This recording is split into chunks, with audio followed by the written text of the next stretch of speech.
Meski libur Lebaran dan cuti bersama Idul Fitri 1443 Hijriah, pelayanan Disdukcapil Kota Palembang tetap melayani masyarakat secara online melalui website disdukcapil.go digital.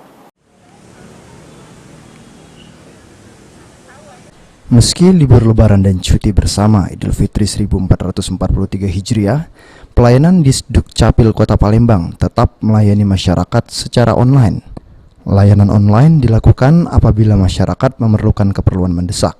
Bisa melakukan pengisian data melalui website dukcapil.go digital.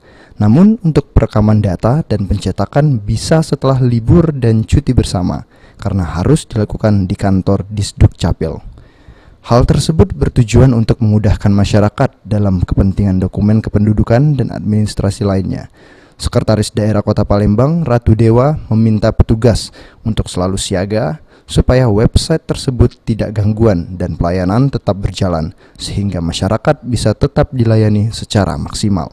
Kadang memang, Pak, kadang orang tua saya sakit, bagaimana caranya dia tidak bisa ke sini.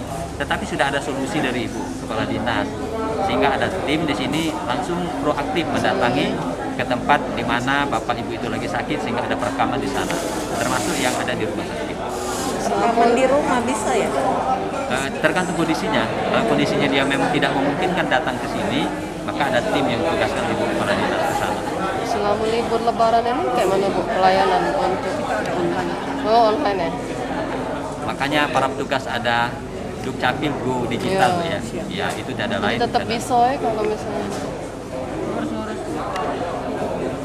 Oke. Sementara itu, Ratu Dewa juga meminta kepada pelayanan publik seperti puskesmas dan rumah sakit, pelayanan tetap buka selama libur Lebaran dan cuti bersama. Abidin Riwanto, PAL TV.